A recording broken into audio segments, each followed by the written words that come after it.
So, I have introduced a new concept in here, unjustified evils. So an unjustified evil is well, first off, let's start with evil. Something is evil if it is intrinsically undesirable. So I'm thinking the best example is pain. This is something that by its very nature we all want to avoid.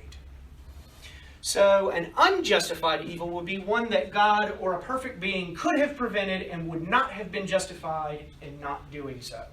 Pretty straightforward.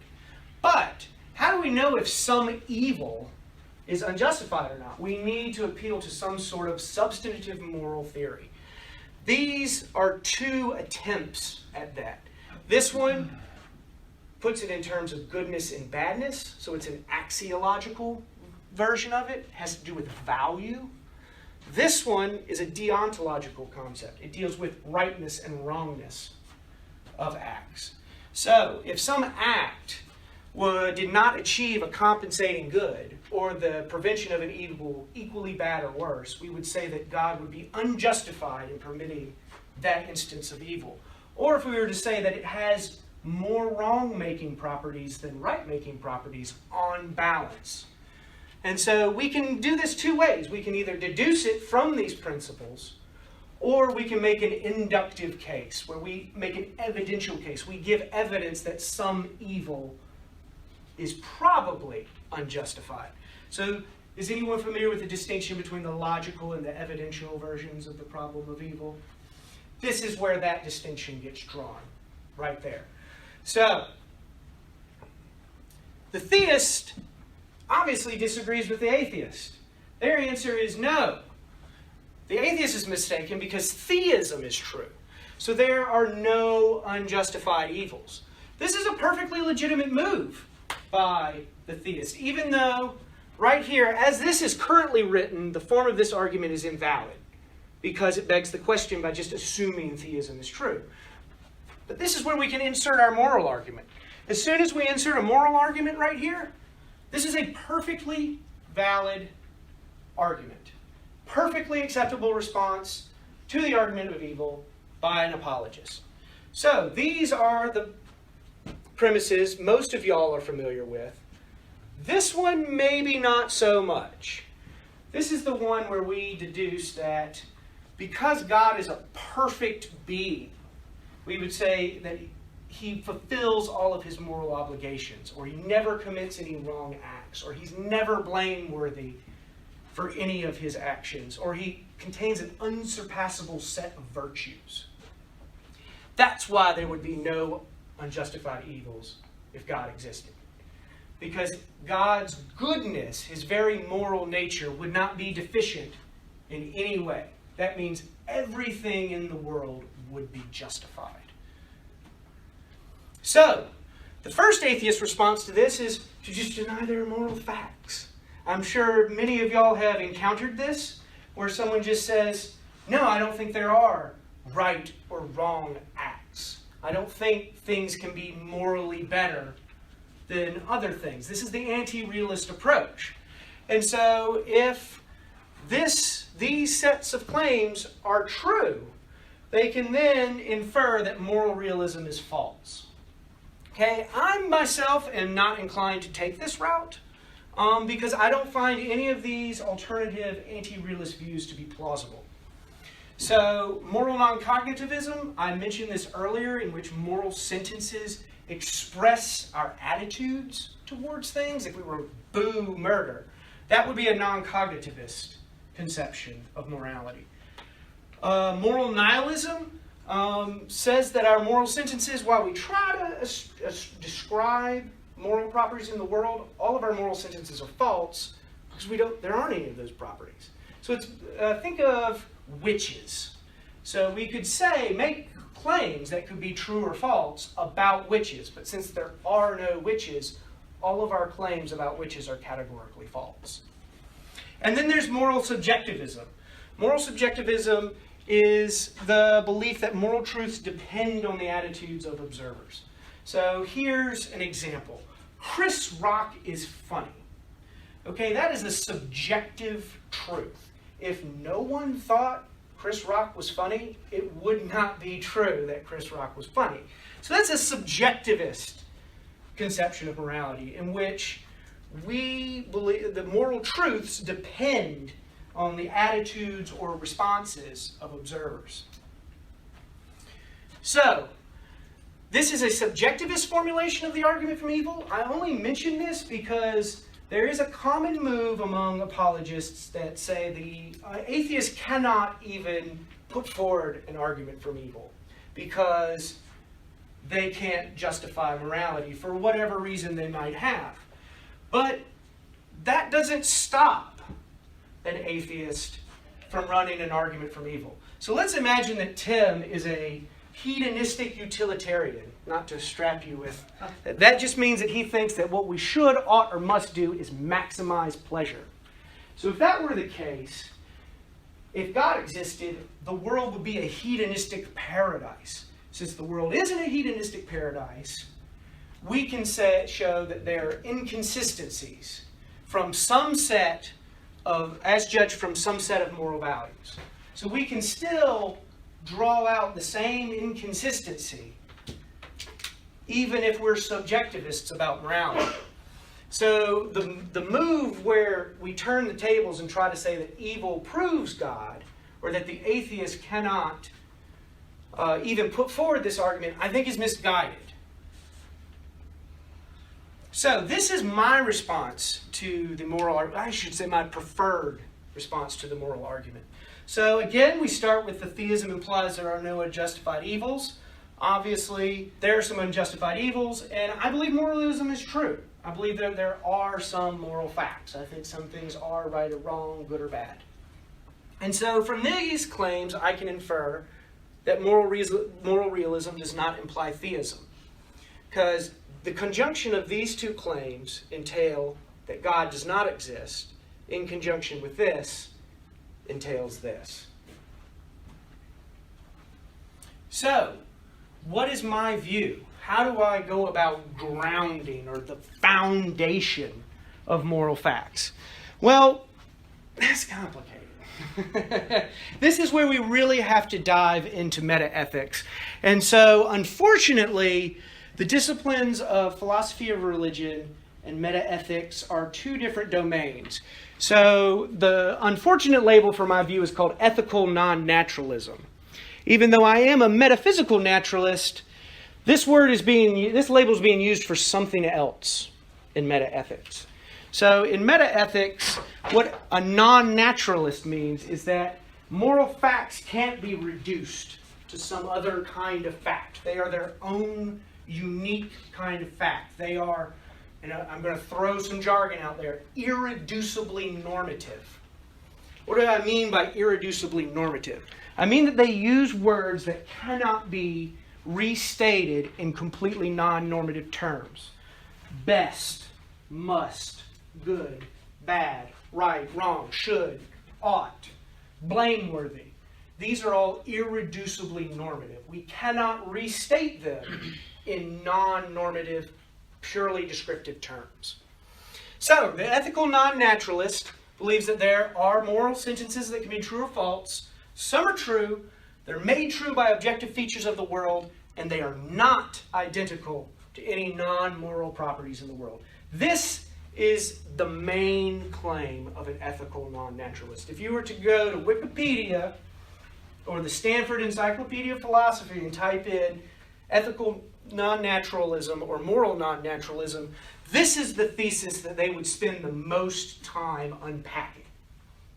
Whereas, as you could guess, the opposite, the ethical naturalists believe that moral properties are identical to some set of non-moral properties. Again, I know the terminology is confusing. I apologize. It was written before I was born, so I didn't have a say in it. So, morality's foundation. What is the ground of moral truths? My answer from a non-naturalist perspective is normative reasons to act. Well, what are normative reasons to act? I'll go in and try to explain this concept as best I can, even though I've already said that it's irreducibly normative. I can't explain it merely using words. I'm going to have to get you to use the concept in order for you to understand it. So normative reasons are considerations which justify, explain, or in some way favor an action, belief, desire, or attitude. So the fact that some patient is wincing is a reason for the doctor to believe that she is in pain. The fact that she is in pain is a reason for the doctor to try to alleviate the pain. Does that make sense? The easiest way I know of to explain the concept of a reason is it's a consideration which counts in favor. Something can count in favor of us having a belief or count in favor of us performing some act. So, how might things matter morally in the world? There's at least four. I'm not going to walk by there. There's at least four conceptions of how we can conceive of morality. We can say that things matter in a psychological sense because of people's attitudes towards them. It's just a fact that people care about things. Maybe that's all there is to morality. It's just the psychological facts of people caring. There's my view, the reason-implying sense. There are normative reasons to care about things for their own sake. So some things matter because their nature gives us reasons to care about them. Things might matter morally in a rule-implying sense, where rules distinguish with what is correct or incorrect.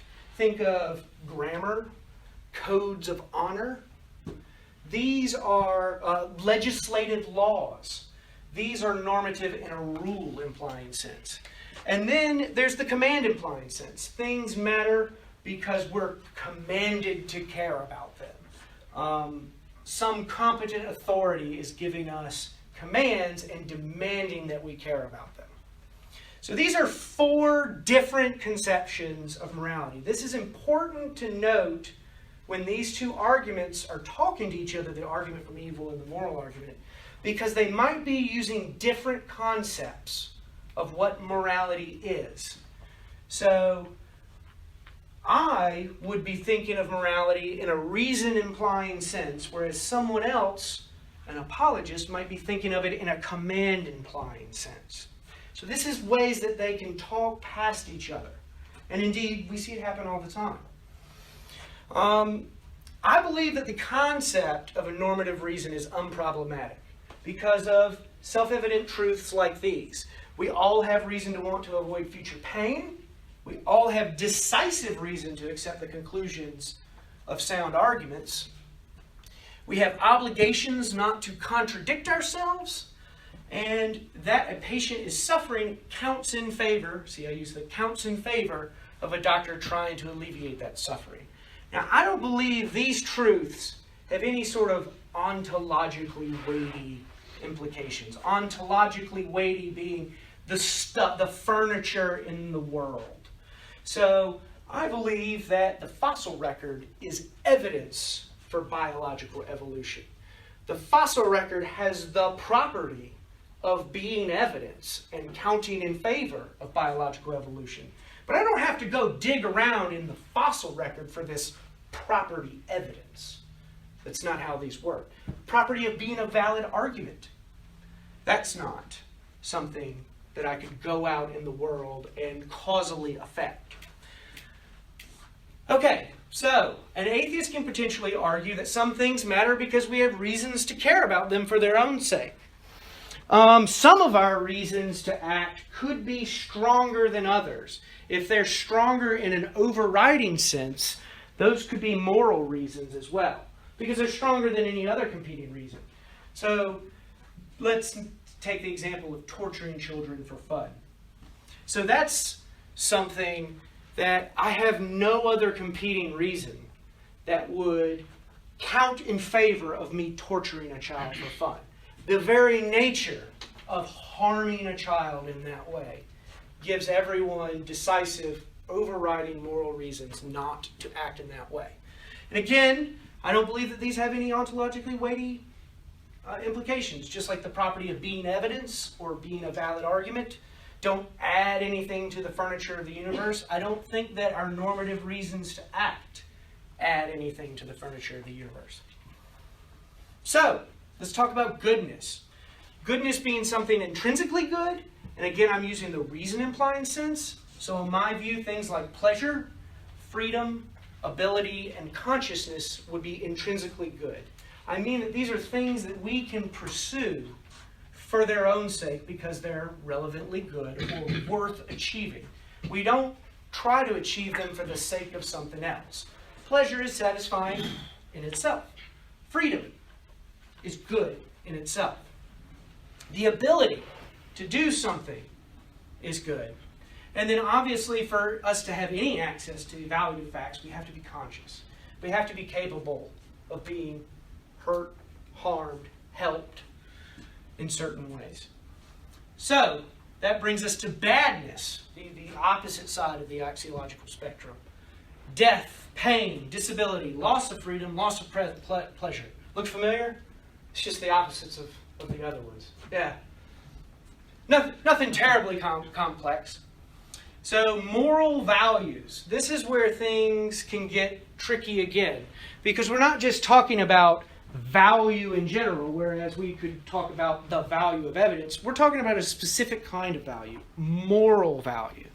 Value that is relevant in how we treat each other. So I think these three moral values come from Henry Sedgwick in The Method of Ethics.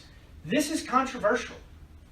There is not a universal consensus on what are moral values and are not moral values, or the weight of moral values. Let me try to give an example.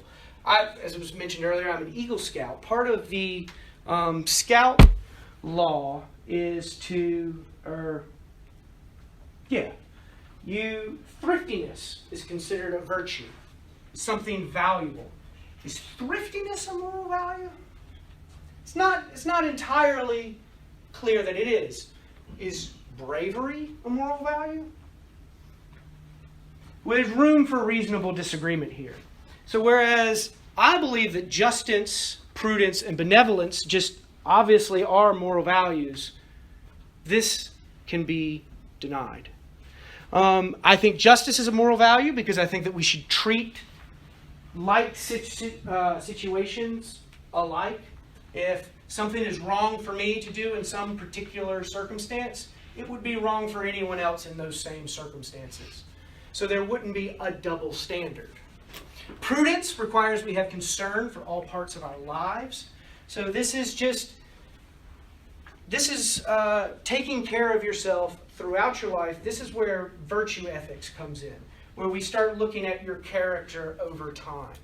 So that we have what's called a bias towards the near. We care more about what's immediately happening to us, whereas we should give equal weight not only to our past lives, but also our future selves.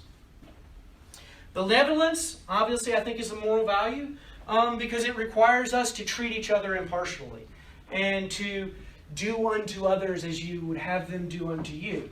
I think you can get that principle from a concept of benevolence. Moral obligation. So an act is morally wrong when it would be disallowed by some principle that is one of the principles that would make things go best, one of the principles that everyone could rationally will, and a principle no one could reasonably reject. How many have heard this before? Exactly.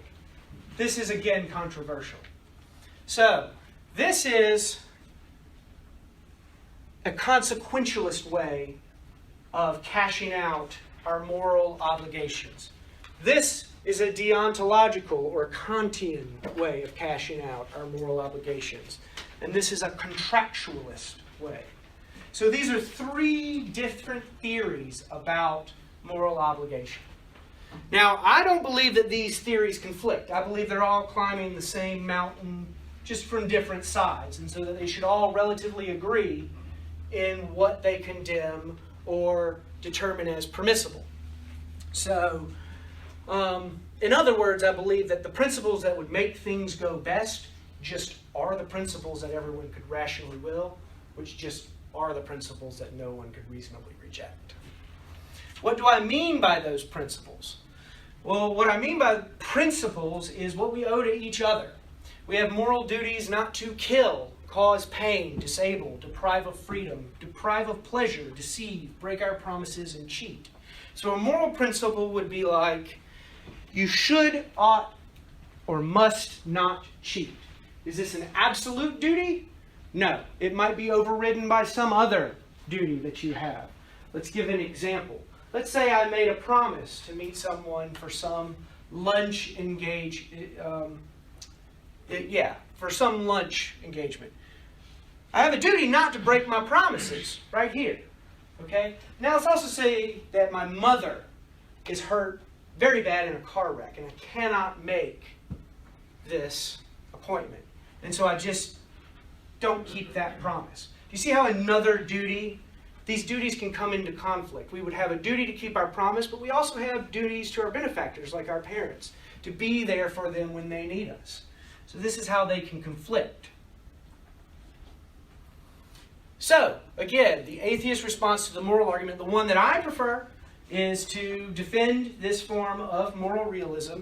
And so I just deny that moral facts imply God's existence. That is a conclusion that I reach from these premises. So, what does the theist need here?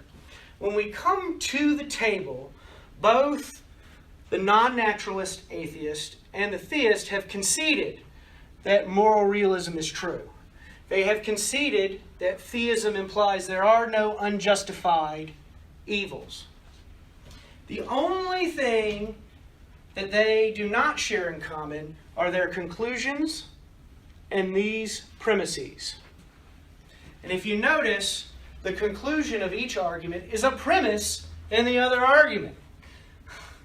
So, what the theist needs is a case for moral realism implying theism that's better than the atheist's case for there being some unjustified evils.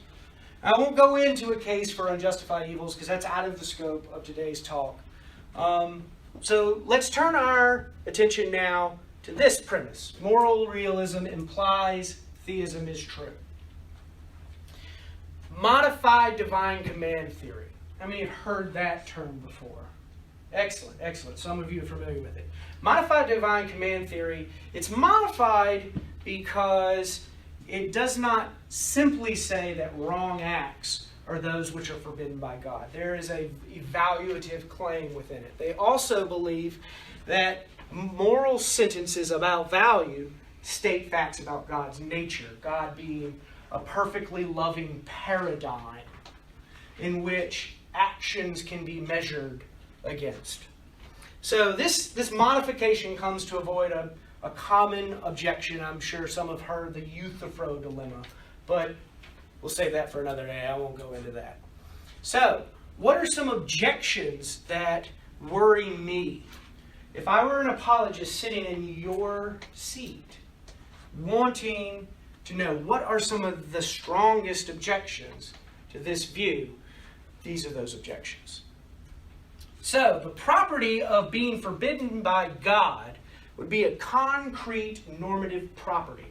What do I mean by that? It's concrete in that God's part of the causal nexus of the world. He can influence the world. His command is something that happens in space and time.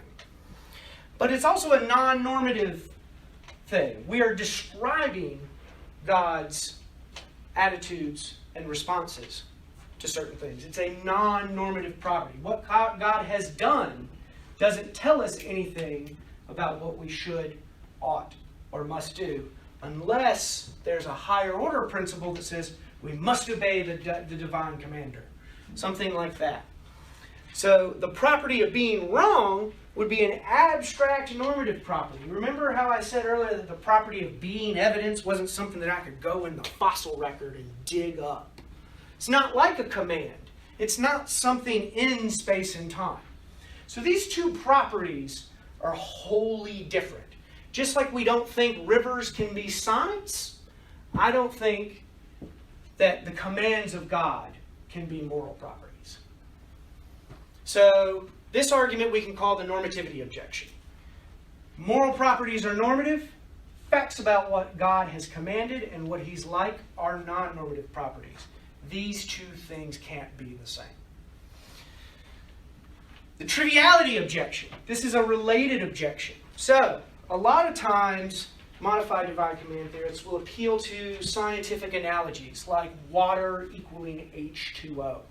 They'll say that God's commands help explain moral obligation in the same way that atomic theory helped us understand that 2 hydrogen molecules and 1 oxygen molecule was the same as water. Now, I don't accept that analogy, surprisingly.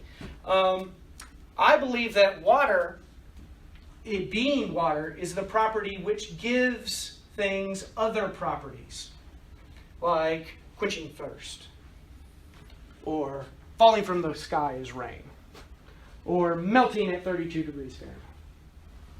So, I don't believe that those analogies support modified divine command theory. But that means that our moral sentences, when we say acts which obey the commands of God are wrong, that would state the trivial non-normative fact, acts which disobey the commands of God are acts which disobey the commands of God. It is a trivial statement. It is only telling us that there is a property in the world and that it is identical with itself. That is not a claim for which we could disagree with.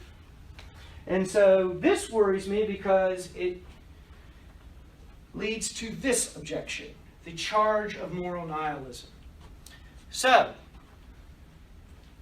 on modified divine command theory, all truths about moral obligations and moral values do depend on the attitudes or responses of at least one observer, God. So, it can be argued that this is really just a subjectivist form of ethics and was not actually offering us an objectivist account of morality. So this view can be said is close to moral nihilism. So, coming back to the triviality objection, one of the essential claims to theism is that God is perfectly good. God is good. We need that claim if we're going to have a being that's always worthy of our worship. But notice that this claim is not attributing goodness as a property of God. It's saying God is identical to it. So it's all we're saying when we say God is good is we're saying God is like his nature. Or God acts consistently with his own nature. These are trivial claims. These are claims that we cannot disagree with. So they do not add any content to our normative beliefs.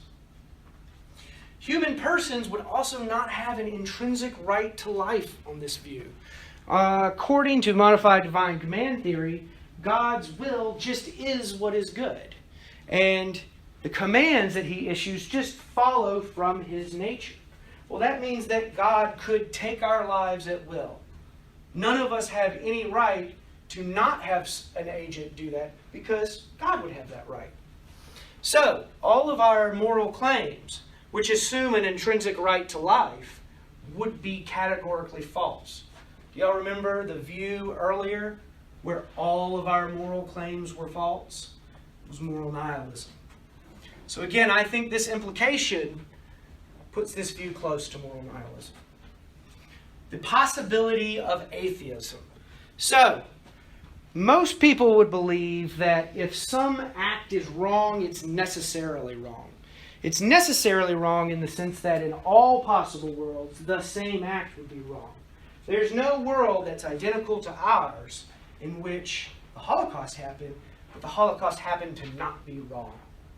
It's just necessary that it's wrong. So that means that basic moral truths about what are right and wrong, good or bad, must be true in all possible worlds. Well, the atheist comes to the table believing that their view is at least possible. There is some possible world in which atheism is true. Well, if God is the ground of basic moral truths, and he doesn't exist in every possible world, he can't be the ground. Now, The controversial premise here is going to be atheism is true in some possible world. Why have I formulated it like this? How many are familiar with the modal ontological argument? The modal ontological argument, what you're trying to demonstrate is that theism is at least metaphysically possible. If it's at least possible in some possible world, it would follow God exists in the actual world. So this is there to say, okay, the atheist has a similar move with the moral argument. If the theist is going to take for granted that theism is true in some possible world, the atheist is entitled to take that assumption as well. But if they do, they have a direct argument to the conclusion that God cannot be the ground of basic moral truths.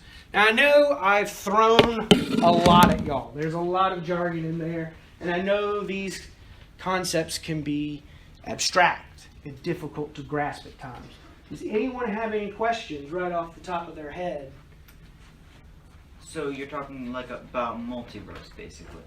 No. So I'm not making any cosmological claims. So we're talking about ethics and metaethics.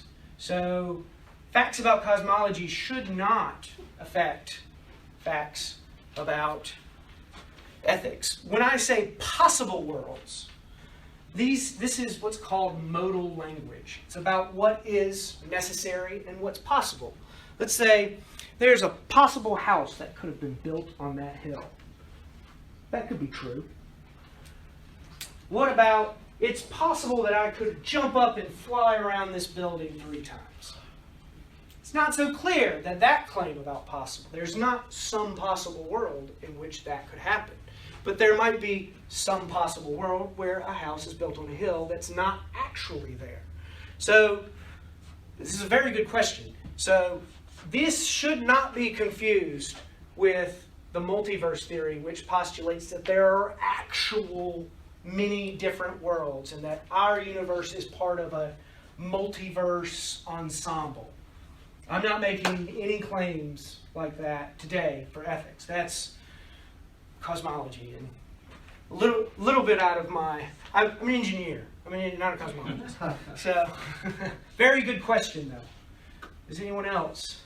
So, I just wanted to ask this kind of for my clarification. You were talking a lot about morals. At least that's what I was getting. I just wanted to know what you get your morals from. Like, is it just from what you see, or is it from culture, or like... So, I believe ethics is an autonomous enterprise. What do I mean by that? I'm dropping another jargon. So I mean that it's self-governed. We think about morality and we give ourselves the moral rules that we're going to act on. So let's imagine that someone gives themselves the moral rule, I will not steal when anyone is looking. Now, let's take someone who has the moral rule, I will not steal regardless of whether anyone is looking. Which one is more moral? When nobody's looking. When no one's looking. Exactly. Why is that? What is the relevant moral difference between these two principles? The difference is one is given to yourself to do what's right because it's right for its own sake, whereas the other one is just a fear of getting caught or being judged. They're doing it because of something else. So morality is something that we would give to ourselves. If we act immorally, the penalty for doing so is self-contempt and inner abhorrence. You have to live with the fact that you've treated someone wrong. And we treat people wrong all the time. And these are ways that once we recognize it, we can then look in the future and avoid future behavior like that. So when you ask, where do my ethics come from, it's just the control and assessment of the conduct and my behavior. With the reasons. Just your opinion. No, because there's reasons. So is it my opinion that everyone has a reason to avoid pain? Hmm? Everyone wants to avoid future pain. Yes. That's a reason. Does that depend on me in any way? Not my opinion. I think moral truths are similar in that sense.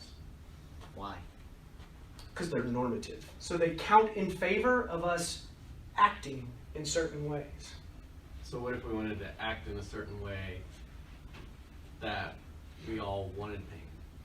We all wanted suffering. Would you say that you are acting irrationally? Let's say you put your hand over a hot stove and just hold it there. Mm-hmm. No reason. You just do it. Yeah. Would that be irrational? Do you have any reason to do that? How about eating a car? Do you have any reason to eat a car? No. One bite at a time. Yeah, yeah. But I'm just, so, in that sense, do we have any reason to not steal? You know, do we have any reason not Do we have, that's a very good question. So, yes, we could have reason. They could have self-interested reasons. So some people are moral egoists. They believe that what is moral is they should act in ways that will always go best for them. So this is the duality of practical reason. We have impartial reasons to treat everyone in certain ways, but we have self-interested reasons to act in certain ways. And these can come into conflict. Just like you just said. Maybe I want to act in this way, but there's this impartial reason that everyone has. Not to kill people or not to throw that on you. No, I get what you're saying. Yeah, so- Would you apply the self-interest, that to the Holocaust? No, so I am not an egoist. So I believe that moral egoism is false. You believe that what? Can you restate that? I'm not a moral egoist. I do not believe that what is moral is I should act in the ways that would be best for me. So it's not centered, self-centered. So then what would you personally put the Holocaust under? As a moral atrocity. Because there are certain facts about the Holocaust that decisively count in favor of us not treating people that way. And that the Nazis, for whatever psychological reason, were motivated to behave in the way they did, but they didn't have any reason to act that way. In fact, they had very, very strong reasons to not act that way. And the only way I can make sense of it is that they just had mistaken beliefs about the non-moral facts. They were mistaken that Jews were not people. I have no idea how they even attempted to rationalize that claim, but...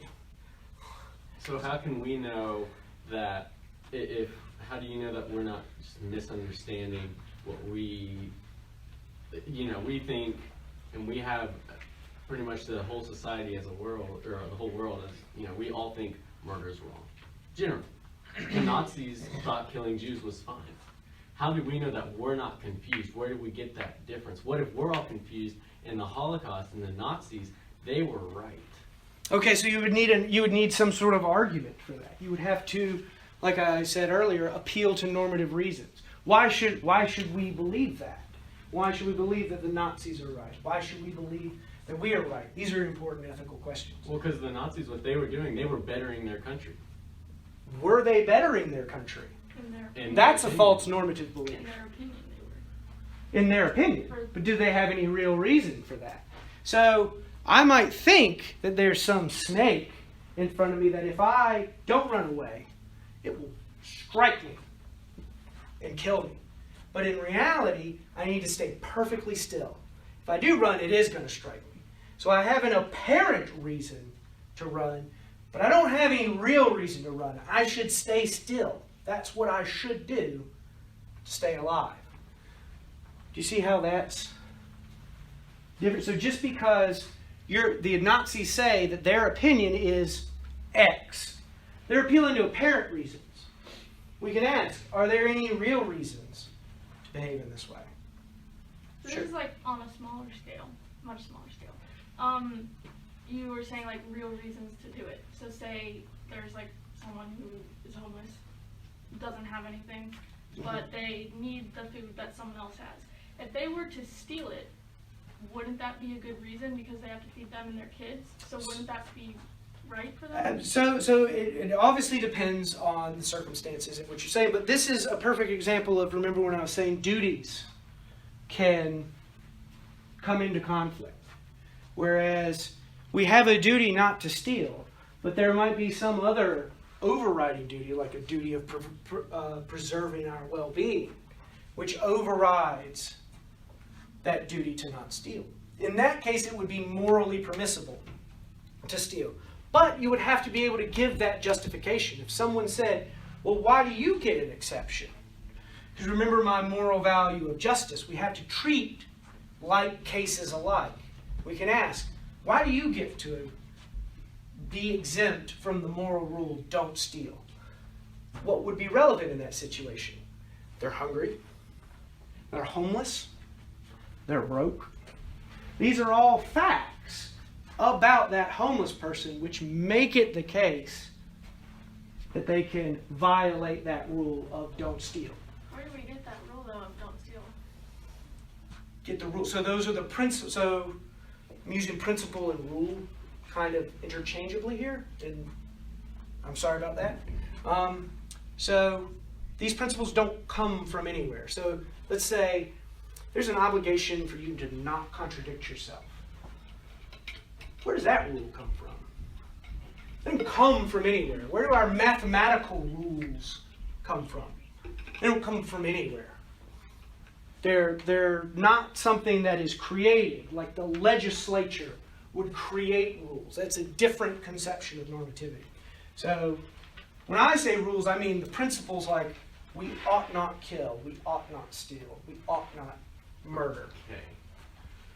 So if they don't... Raise your hand, Caleb. Sorry. Yeah, because you thought right up.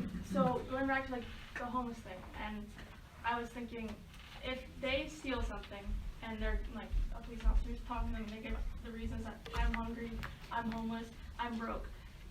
Unless the police officer is just like really compassionate and not like following the law, they're not going to get away with it. No, because of legal standards that are in the way. So now we've moved away from morality and to law. So laws can be unjust. Holocaust was legal. Don't forget that. The Holocaust was perfectly legal, but it was certainly immoral. Amen. So why do you think the topic of ethics, especially from an atheistic belief, which I'm assuming you don't believe that there is a heaven, correct me if I'm wrong. No, you're fine. But so why do you think that the topic of ethics is so important? Because it's about what matters. I mean, in short, that's the... So Socrates poses his famous question, what ought we do? And so that question is there, regardless of what my particular view of ethics is, that question is always there. Okay. And if I'm an anti-realist about that question, the question has to be changed. It's not, what ought I do? It's, what do I most want to do? And I think that's a mistake. I think that the right question to be asking is, what ought I do in a reason-implying sense? What do I have most reason to do? We've all heard this statement before. And so I think there are true claims about what we have most reason to do, and I think some of those are moral truths. But it's hard. It's really hard to get. Ethics is not easy. And if anyone tells you otherwise, don't listen to that person. Any other questions? Oh, you had a question earlier. Yeah, but what's kind of got me thinking with what she just said. So you said because it matters. So if there's no God and all of that, and we're just made of matter, and we're just the process of and the result of evolution. Mm-hmm. If we're just made of matter, why does it matter? Because we're going to die. Well, Everybody else is going to die. so It's just all because things we're organic. made by non-intentional processes of evolution, the capacities that we have evolved allow us to do calculus. They allow us to write poetry.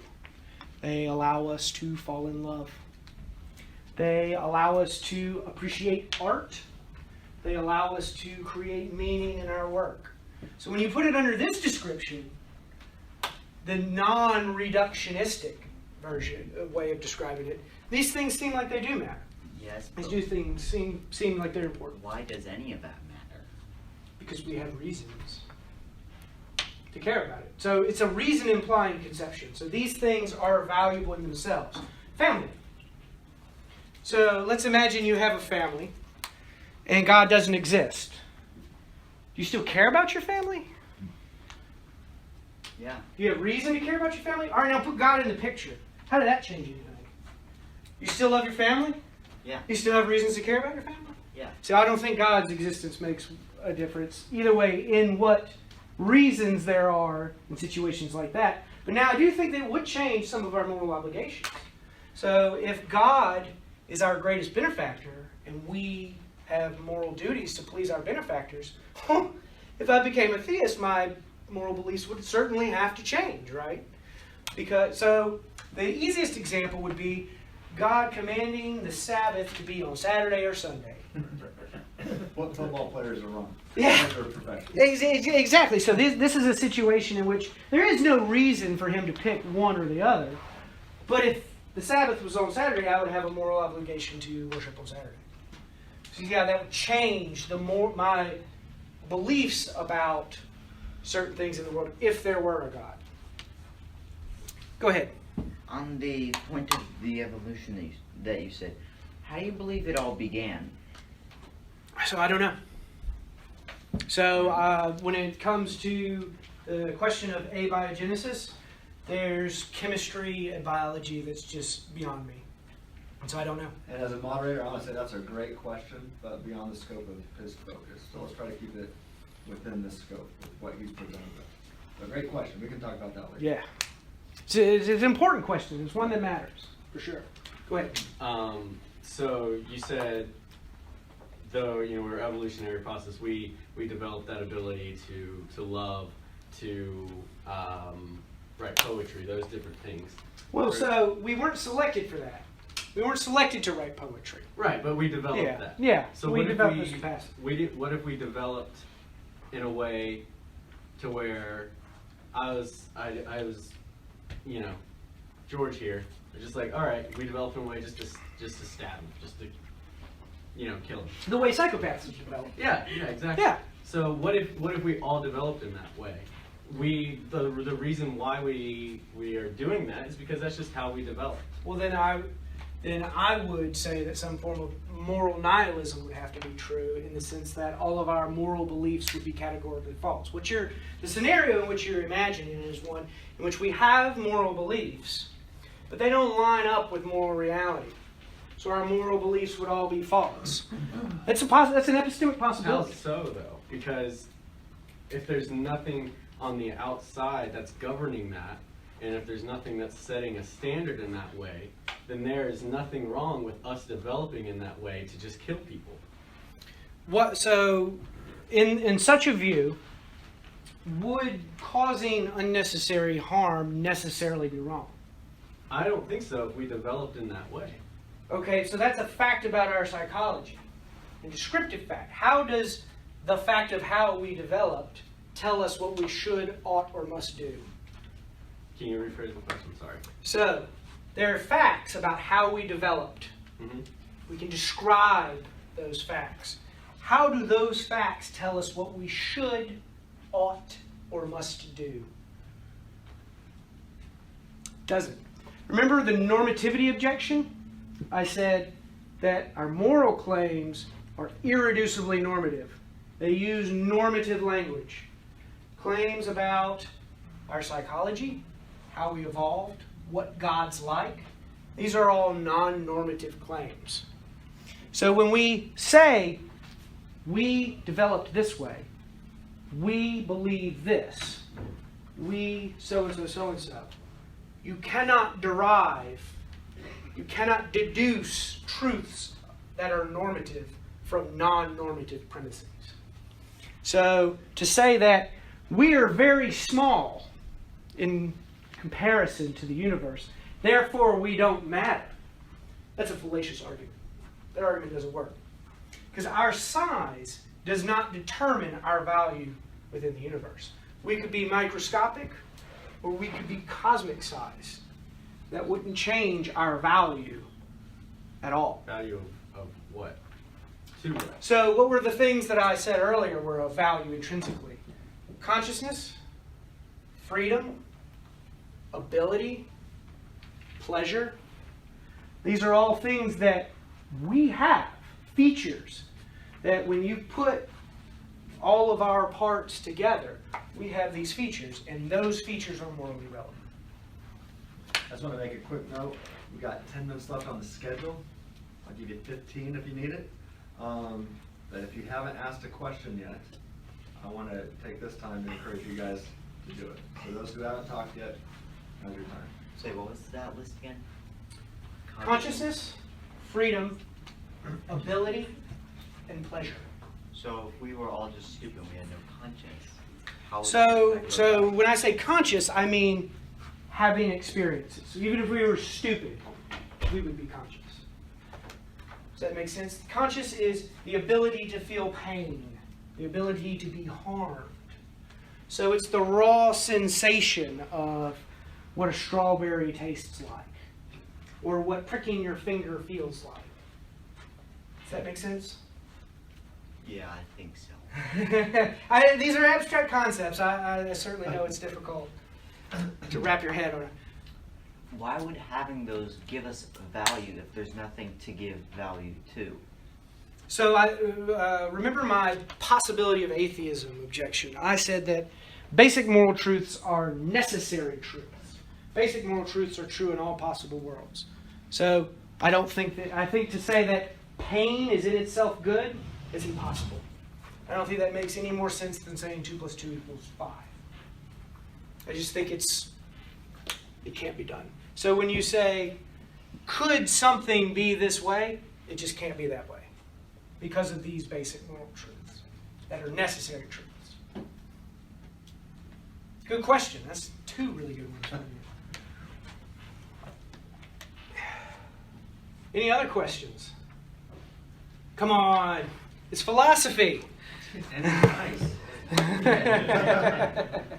Okay, you said that you're, in the beginning, before you even started your presentation, that you'll go where the facts take you, correct? Sure, yes. As a philosopher, that is the philosopher attitude. So and you don't believe that there is a God, correct? Correct. So I believe that there is not a perfect being. But that is probably the case. There's no perfect being. Okay. So then, how are you not following the facts and the arguments of all the many arguments proving that and proving the existence of a God? And if there is a God, how that God is personal? Mm-hmm. This is a great question. Has a free will. So, this is the very question under consideration is, does God exist? So let's take 2 arguments just as examples. How many are familiar with the cosmological argument or design arguments? Or Kalam. Yes. Argument. So these are 2 different kinds of arguments. One is appealing to the necessity of a foundation for the cosmos, whereas the other one tries to infer a designer from particular features that seem designed. They're familiar with the Kalam, but not the fine-tuning. Not the fine-tuning. So, to stay away from cosmology, a teleological argument would be like the old arguments from biological design. Our eyes seem so complex, they must have a designer. Now, these arguments do not even in principle give us any facts about the moral properties of the first mover or the intelligent designer. So, as an atheist, I can concede cosmological arguments and teleological arguments in their entirety and believe that there is a first mover and an intelligent designer, but he's not morally perfect because of the argument from evil. And then therefore you'd say, therefore not worthy of worship. Not worthy of worship, exactly. And therefore not your definition of God. Not the definition of it, exactly. So these arguments, what I'm driving at, cannot even in principle undercut the argument from evil. Even if you accept them in their entirety, can't undercut that argument. So, when you ask, why haven't I followed these arguments to the conclusions that there is this perfect being, I believe the argument from evil is sound. And its related cousin, the argument from divine hiddenness, but that takes us beyond. That's a whole semester. Yeah. So, I won't get too far in that.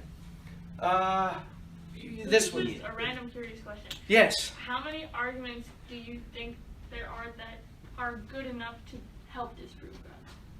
So I think there's certainly many, but there's three in particular that I would like to mention. The first is the problem of evil. I think that's the really big crux to at least my belief in theism. It's something that when I was a theist, struggled with a lot, especially the notions of hell, and I couldn't square it. The argument from divine hiddenness would be the other one, which is a cousin of the argument from evil. And then the third argument would be the argument from physical minds, the physical dependency of minds. So in this argument, it goes, all known mental activity has a physical basis in embodied brains. So in short, nothing mental happens without something physical happening in your brain first. And we can infer from this that all mental activity probably has a physical basis in embodied brains. Now, if we make that claim, we've now ruled out ghosts, poltergeists, souls, gods. These are all conceived of as disembodied minds, minds that that exist separate from a brain. I am skeptical that minds can exist separately from a brain. Well, that kind of goes back to, if the idea of past events, because for there to be that, idea, that mind idea, there has to be a physical reaction, and so it's just something coming from something else. And then I know the idea that it's the point you're not exactly trying to make, but that goes all the way back to the beginning of the universe, because the past events I'm sure you know that it's impossible to have an infinite number of past events. So then it's not. Yeah, see, that's complicated. Let's not go down. Yeah. We got a good 5 minutes left right now. We'll talk after. That's yeah, I see where you're going with what you're saying. Yeah. Great question. Yeah, I don't want to get into Cantorian mathematics right now. No. I still have nightmares. So Ben, I'd like to. Do you have a question? I'd like to give you the opportunity to make any final comments, unless there's. Okay. Oh, good. I do have okay, go ahead. one. I was just wondering, if you don't mind me asking, is there anything that you think about Christianity or the idea of God and Christianity that would possibly persuade you, that is maybe confusing to you, that you think maybe there's a possibility? That's a great question. That's a great question. So I phrased the question a little bit differently in the sense that I asked, what evidence could change my mind? What kind of consideration could count in favor, give me reason to change my mind? And the answer that I always come back to is a religious experience. So I grew up in a Quaker home, and I was a theist until about 25. But I did not have any religious experience that I believe were cogent. In 2017, I saw a total solar eclipse. Quotient? Cogent. So, veridical. Convincing. Fair enough. You got me. All right. Convincing. That would move me to accept it. And I was like, okay, this really seems like the case. In 2017, I saw a total solar eclipse. Now, I know everyone's seen video or footage of a total solar eclipse. It doesn't capture what you experience watching total solar eclipse. It doesn't. It just doesn't. I was not prepared for that experience. That is the closest I've come to a religious experience. That is an experience in which I'd say that nature, even an impersonal nature, is in some sense worthy of our worship. Go ahead. You've been waiting patiently. Sorry about that. Would it be correct for me to say that you believe that there is unjust evil? Yes, so I believe that there are some unjustified evils. Could you please elaborate on what these unjust evils are? So I think the two best examples that help us are children that suffer with terminal diseases and non-human animals that suffer in natural disasters. So the most common example in the literature is a baby fawn is trapped in a forest fire and languishes for several days before dying.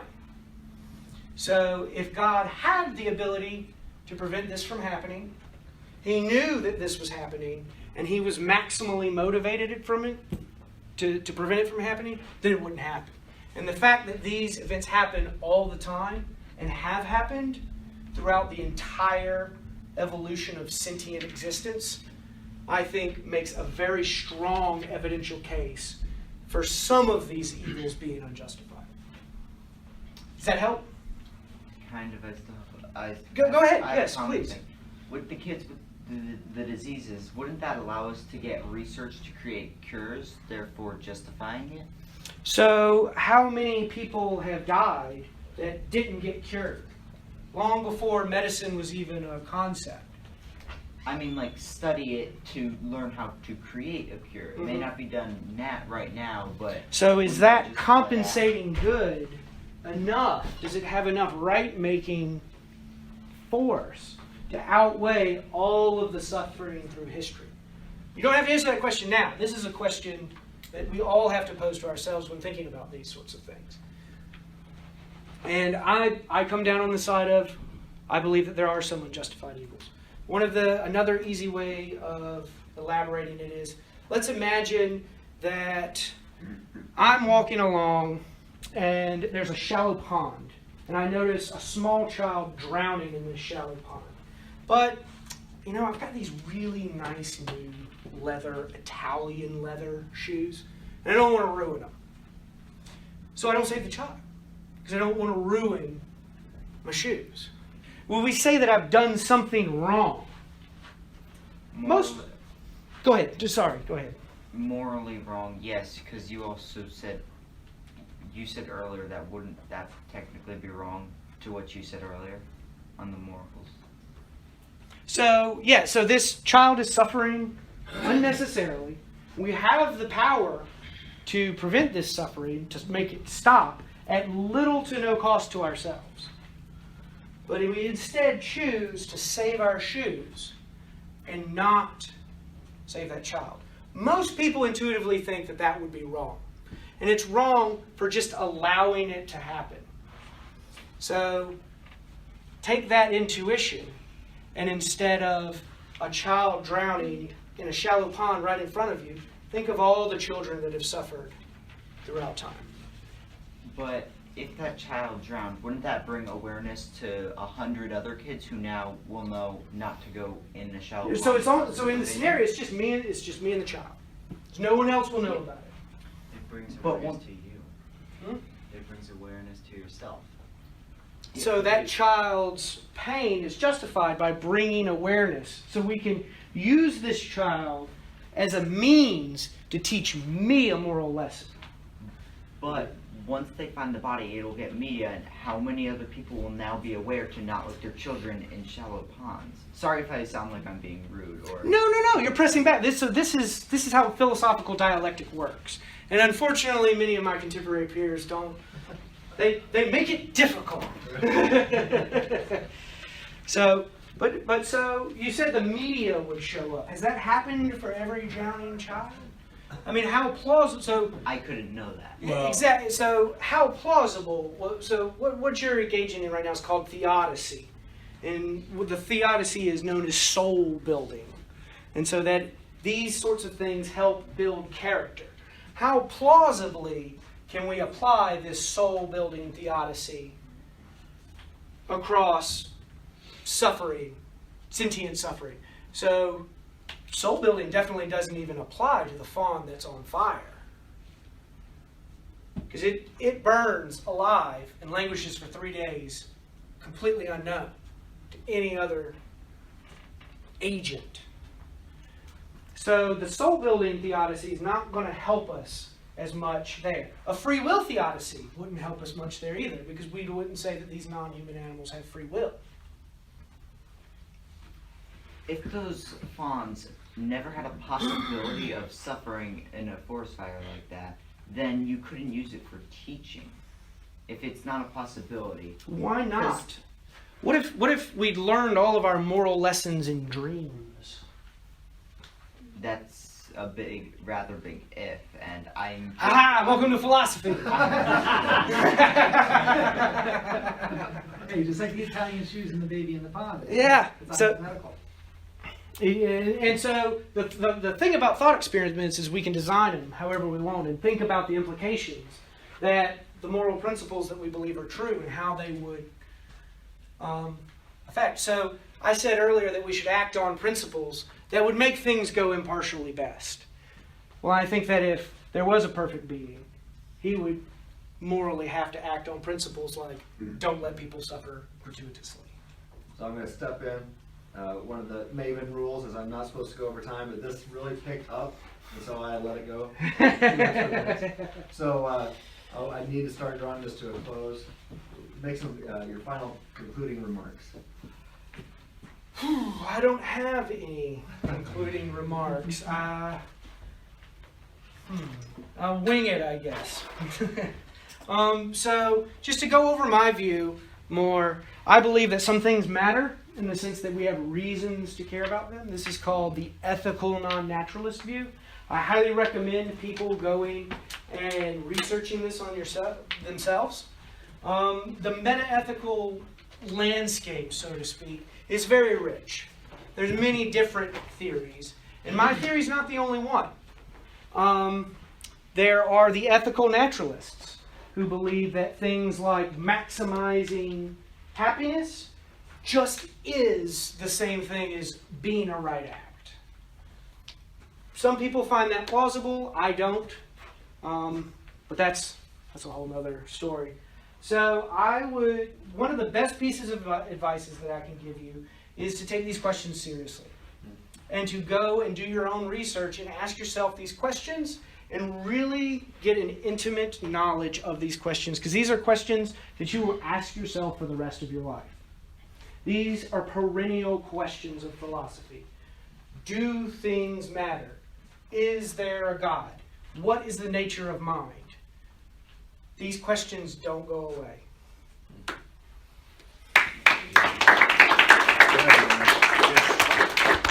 I gotta tell you, as Ben was talking, I'm going, I agree. So many of your points, you're going down the line. Agree. And I think that's one reason why you and I would both disagree with